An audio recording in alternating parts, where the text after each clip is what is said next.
Hi everyone, मेरा नाम है Seep Pahuja and welcome to my channel.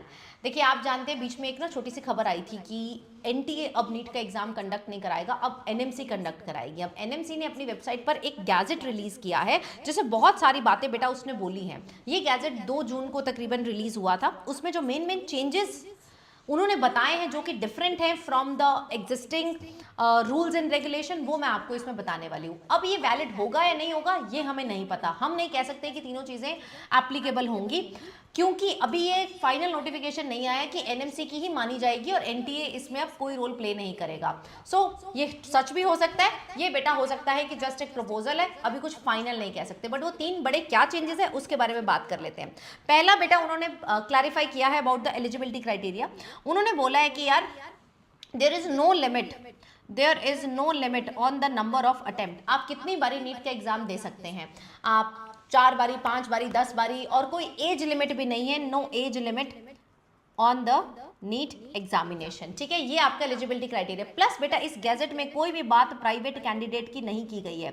आपने अगर नीट एनटीए का बुलेटिन इस साल का पढ़ा होगा तो उसमें देखा था कि private candidates are not eligible, लेकिन ब्रैकेट में लिखा हुआ था कि अभी इस पे केस चल रहा है कोर्ट में। तो जब तक केस चल रहा है तब तक तो प्राइवेट वाले देते जा रहे थे, लेकिन वो केस किसके हक में होता है उसके ऊपर बेसिस था एनटीए का decision on private candidate. But NMC ने कोई भी प्राइवेट कैंडिडेट की बात नहीं की है। That means it clearly shows कि प्राइवेट कैंडिडेट भी एलिजिबल होंगे अगर ये चीज एप्लीकेबल हो जाती है। बिना किसी केस वगैरह के चक्कर से भी प्राइवेट कैंडिडेट जो एनआईओएस से करते हैं, ओपन स्कूलिंग से करते हैं, वो लोग भी एलिजिबल होंगे अगर ये माना जाता है तो।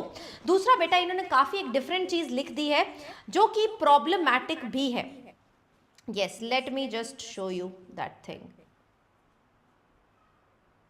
हाँ जी, तो इन्होंने बोला है कि एलिजिबिलिटी क्राइटेरिया कितना होना चाहिए, मिनिमम एज लिमिट कितनी होनी चाहिए, 17 साल। वो हमें पता है 17 साल, लेकिन बच्चे का जो जन्म था एनटीए के अकॉर्डिंग 31 दिसंबर से पहले होना चाहिए। लेकिन यहाँ पर एक छोटा सा चेंज किया गया है, दैट इज 31 जनवरी से पहले होना चाहिए। इसके अकॉर्डिंग तो बच्चा बेटा 16 साल का हो जाता है।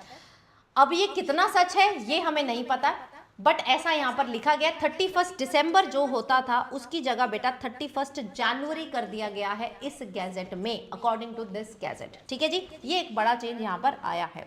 नेक्स्ट बेटा जो चेंज ये बोल रहे हैं कि हम लोग कॉमन काउंसलिंग कराएंगे, हम लोग ऑल इंडिया और स्टेट काउंसलिंग के चक्कर में नहीं पड़ेंगे। अब तक क्या हो रहा था, अब तक बेटा आपको पता है कि मान लीजिए किसी एक कॉलेज में 100 सीटें हैं, इन 100 सीटों में से 15% जो सीट्स होती थी वो ऑल इंडिया कोटा के थ्रू फिल होती थी कि कोई भी आके ले लो, किसी भी स्टेट का है वो ले लो, कोई मैटर नहीं है। लेकिन जो 85% सीट्स होती थी वो स्टेट कोटा के थ्रू फिल होती थी। ठीक है जी, उसी स्टेट के कैंडिडेट ही ले पाएंगे। हर एक में 4 राउंड होते थे, round 1, round 2, mop up round, stray vacancy round, वैसे ही बेटा इसमें होते थे। तो बच्चों को बड़ी कंफ्यूजन होती थी कि जब ऑल इंडिया कोटा का राउंड 1 चल रहा है उसके बाद स्टेट का चालू होगा, अब वो बैठना चाहता है ऑल इंडिया कोटा के राउंड 2 में, बट उसको क्लैरिटी नहीं है कि मुझे मिलेगा या नहीं मिलेगा, तो बहुत कंफ्यूजन क्रिएट करता था, बच्चे को सीट ब्लॉक करने में प्रॉब्लम आती थी। अब अगर ये चीज एप्लीकेबल होती है कॉमन काउंसलिंग वाली, तो ये जो सीट ब्लॉकेज का चक्कर है, जो डिफिकल्टी है, जो कंफ्यूजन क्रिएट होती है, वो चीज बहुत सॉल्व हो जाएगी कि ये कह रहे हैं कि एक ऑल इंडिया लेवल पे सिंगल काउंसलिंग करेंगे और बेटा उस काउंसलिंग के थ्रू आपका एडमिशन होगा। बेटा ये जो पूरा गैजेट है ना, ये मैं आपको अपने टेलीग्राम पे शेयर कर दूंगी, मैंने हाईलाइट करके रखा है, आपको पूरा पढ़ने की जरूरत नहीं, मैंने मेन पॉइंट्स हाईलाइट करके रखा है। टेलीग्राम का लिंक मेरे डिस्क्रिप्शन बॉक्स में और कॉमेंट्स में पिन कर दिया, तो make sure that you are joining that Telegram. Okay, तो कॉमन काउंसलिंग की उन्होंने बात की गई है। इस साल होगा या नहीं होगा हमें नहीं पता, क्योंकि अभी रिजल्ट भी नहीं आया, रिजल्ट आने के बाद काउंसलिंग की बात होगी। अगर इस साल भी हो जाता है तो बहुत बढ़िया बात है।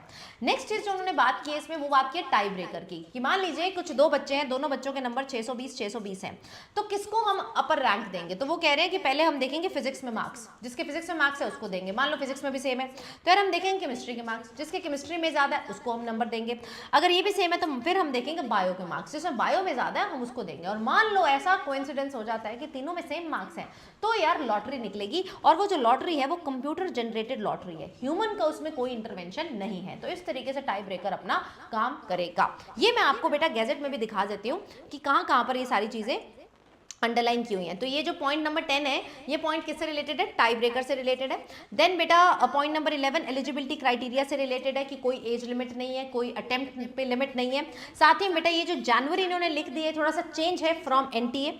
नेक्स्ट आता है बेटा आपका कि मार्क्स कितने आने चाहिए। आपको पता है मार्क्स कितने आने चाहिए, अगर तुम जनरल ईडब्ल्यूएस हो तो एग्रीगेट पीसीबी का 50% बनना चाहिए, और अगर तुम बाकी कैटेगरीज हो SC ST तो आपका एग्रीगेट बनना चाहिए 40%। ठीक है, पीसीबी का एग्रीगेट इंडिविजुअल मार्क्स मार्क्स नहीं है ये, राइट। और ये जो पॉइंट नंबर 14 है, ये किसके बारे में बात की गई है? कॉमन काउंसलिंग के बारे में बात की गई है। I am going to share this with you on my telegram. Make sure that you are joining that telegram and you're subscribing this channel, क्योंकि इस चैनल पर आपके लिए बहुत सारी वीडियोस ऑलरेडी हैं और हर नोटिफिकेशन, हर इंपॉर्टेंट अपडेट एंड सारी स्ट्रैटेजी, सारे कॉलेजेस के बारे में, काउंसलिंग के बारे में बात बेटा मैं इस चैनल पे करती हूँ। तो उसको जरूर ज्वाइन करो।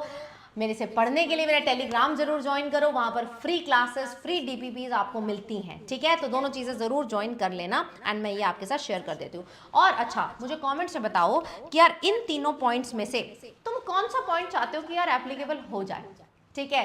कौन सा पॉइंट तुम चाहते हो कि एप्लीकेबल हो जाए, तो कमेंट में जरूर बताइएगा कि what do you want, NTA should conduct और एनएमसी शुड कंडक्ट, ठीक है। बाकी मिलते हैं हम अपने अगले वीडियो में। Make sure that you are subscribing this channel, liking this video. Thank you so much.